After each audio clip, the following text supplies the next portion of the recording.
Hello everyone, hope you are fine and doing good. In this video tutorial, I will tell you about the Play Store problem in your device Redmi 9A9C.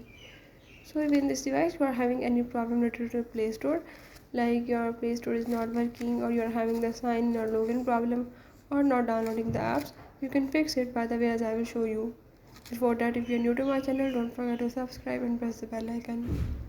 Follow the steps in watching this video and you will learn how you can fix the Play Store issue in your device. Let's watch it.